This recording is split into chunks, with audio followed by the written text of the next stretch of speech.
Semiologia neurológica, exame neurológico, Dr. Christian Ximenes. Vamos falar um pouquinho então sobre reflexos. Para a gente entender a utilidade e a função do exame de reflexos no exame neurológico, a gente tem que ver alguns detalhes que são muito importantes e tornam esse exame muito útil. Primeira coisa, porque é muito objetivo dentro do exame neurológico a parte dos reflexos. E por quê? Primeiro porque eu não dependo da voluntariedade do paciente. O paciente pode estar comatoso, sonolento, pouco cooperativo, apesar de se tornar bem mais difícil, mas enfim, não deixa de ser muito mais objetivo do que outras partes do exame. Não depende da atenção do paciente, né? E também da inteligência, porque às vezes você tem alguma dificuldade na parte cognitiva do paciente e isso não vai interferir tanto nos reflexos, apesar de que em alguns reflexos até interfere. E outra coisa é que no exame dos reflexos podem surgir algumas alterações que antecipam outras alterações. Algumas dessas o paciente não tem como notar conscientemente. Algumas coisas são importantes a gente ter bastante noção para poder entender como é que funcionam os reflexos, dos quais onde a gente vai mais centrar agora são os reflexos tendinosos. Algumas estruturas, vamos falar aqui nelas então. Aqui eu tenho fuso muscular, tá? O fuso muscular, se você perceber, ele tem fibras musculares, tá certo? E você tem uma terminação sensitiva aqui, tá certo? Que percebe e é ativada, melhor dizendo, pelo estiramento do fuso.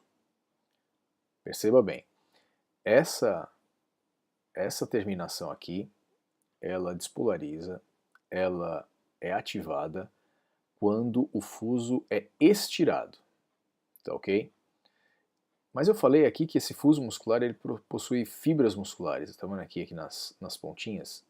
Então, quando essas fibras musculares aqui das pontas do fuso, elas se contraem, o que é que vai acontecer com o fuso? Ele vai ficar mais estirado. Então, quanto mais o fuso estiver estirado, mais sensível ele está. Mais fácil ele fica de ser sensibilizado, já que ele é sensibilizado pelo estiramento. Tá ok? Então, quando eu estiro isso daqui, essa estrutura se despolariza e vai ser percebida por esta fibra, que é uma fibra do tipo 1A, uma fibra mielinizada, tá certo? E que vai entrar pelo corno posterior da medula.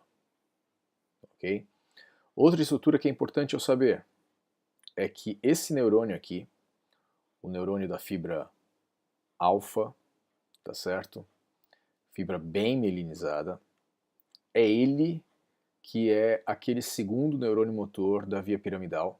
Eu tenho o primeiro neurônio motor lá no córtex motor primário, ele é o segundo neurônio motor, e esse segundo neurônio motor é ele que vai mandar o músculo contrair. Aqui nesse desenho tem uma terceira estrutura, que é esse neurônio gama aqui, que também está no corno anterior da medula e que ele é uma fibra mais fina, menos mielinizada, e que ele comanda a contração do músculo do fuso muscular, desse músculo aqui, dessa parte só do fuso muscular, ok? Então ele contrai só essa parte aqui do fuso, o fuso fica mais estirado e se ele não mandar contrair, o músculo fica menos estirado. Quanto mais estirado for o fuso, mais sensível ele fica. Quanto menos estirado tiver o fuso, menos sensível ele fica, mais frouxo fica isso daqui, então ele fica menos sensível. O que acontece quando eu vou testar um reflexo tendinoso?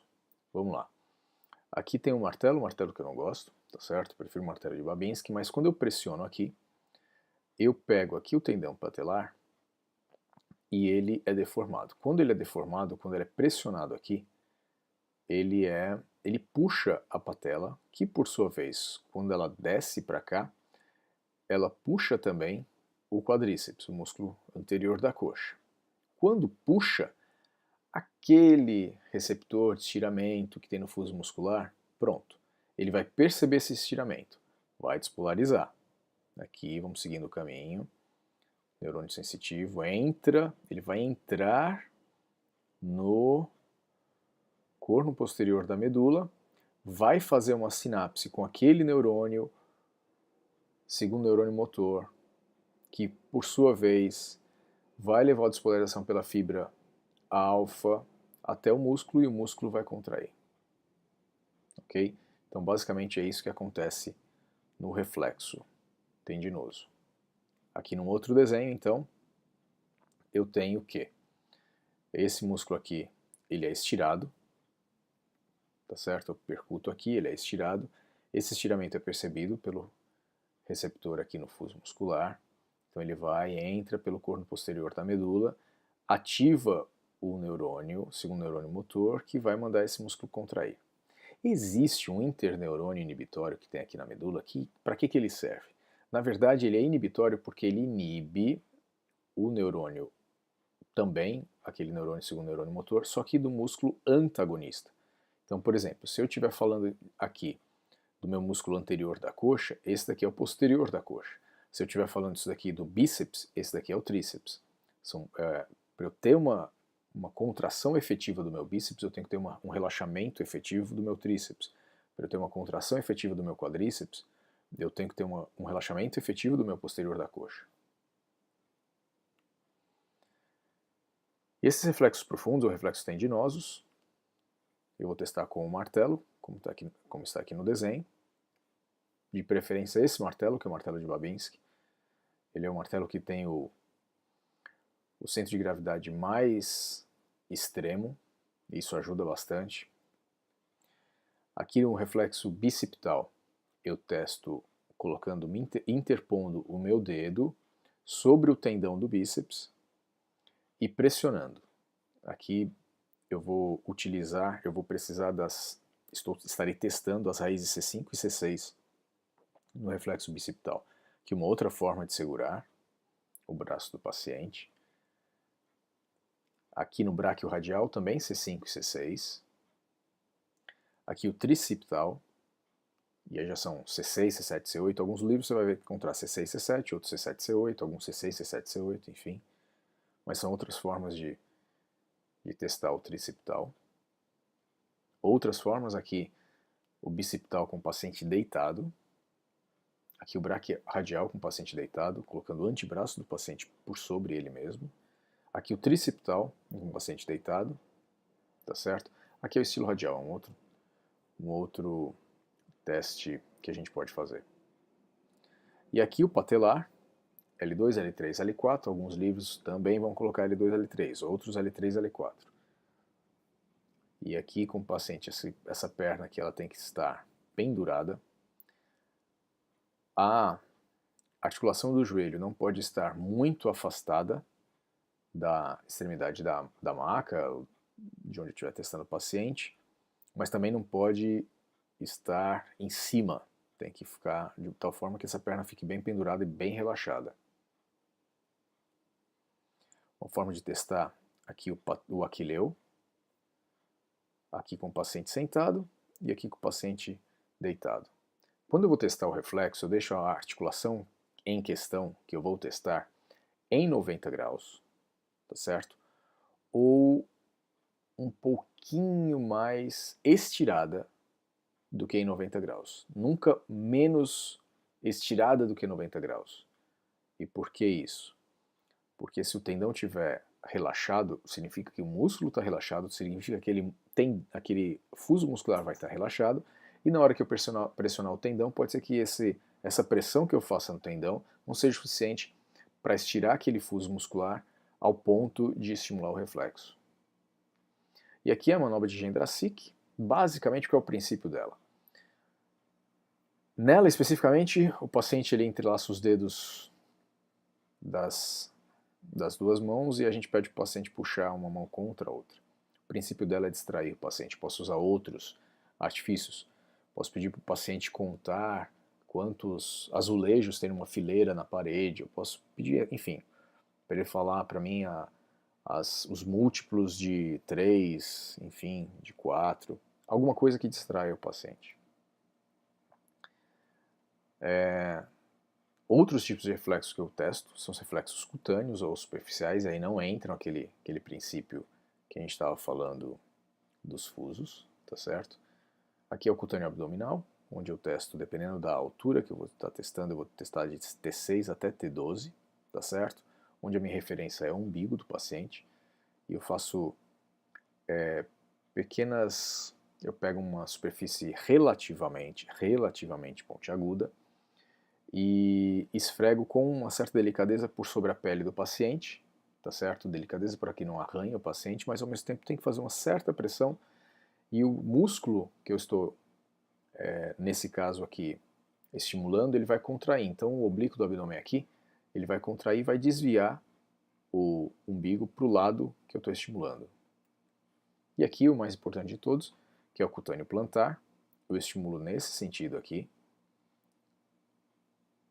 a face plantar do pé do paciente, e a resposta normal é a flexão dos dedos, ou também pode ser normal a ausência, mas o sinal de Babinski, que é esse daqui, que é a abdução dos dedos com flexão dorsal do hálux, é só encontrado em casos de liberação piramidal. E aqui é algo que nunca deve acontecer, né? Um teste de reflexo de Babinski muito mal feito e ainda com caneta. Isso é imperdoável. Isso aqui é um exemplo só para vocês saberem o que não se deve fazer. Outra coisa que a gente deve também atentar é nas formas de classificar os reflexos. Essa nomenclatura pode variar de livro para livro. Eu não vou falar todas elas, mas eu vou falar uma delas que é usada, e obviamente não está errada, mas você pode encontrar alguma variação. Bem, nessa classificação eu classifico de 0 a 4 cruzes, tá certo? Onde 0 é a reflexia, 1 cruz hipoativo, 2 cruzes normoativo, 3 cruzes vivos e 4 cruzes hiperreflexia. Nessa classificação, o que é sempre patológico, ou na maioria das vezes é patológico, é o 0 e o 4. 0 pode não ser, digamos assim, patológico, no caso, por exemplo, paciente bem idoso, reflexo na extremidade, tipo reflexo aquileu, pode estar ausente, pode ter uma reflexia, até pode, pela polineuropatia do idoso, tá certo? Hiperreflexia, já não. Hipoativo pode ser fisiológico, normativo pode ser fisiológico, vivo pode ser fisiológico. Esses três aqui, a classificação deles é subjetiva. É você fazendo várias vezes e vendo para você, e alguém te dizendo, ó, isso aqui é hipoativo, isso aqui é normativo, isso aqui é vivo, para você aprender. E a hiperreflexia, ela basicamente é igual aos reflexos vivos, só que ela tem aumento da área reflexógena, você mesmo percutindo fora do tendão e não no músculo que você está testando, porque se você percutir o próprio músculo que você está testando, você pode ter reflexo, isso não é patológico, mas se você testar do lado do tendão, enfim, e mesmo assim você tiver reflexo, você tem caracterização de aumento da área reflexógena, e isso é uma hiperreflexia. Você pode encontrar clonus, que também é sinal de hiperreflexia, clonus inesgotável, tá certo?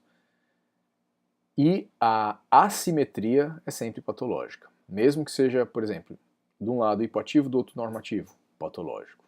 Mesmo que sejam dois de classificações aparentemente normais, mas se é assimétrico, até que se prove o contrário, é patológico.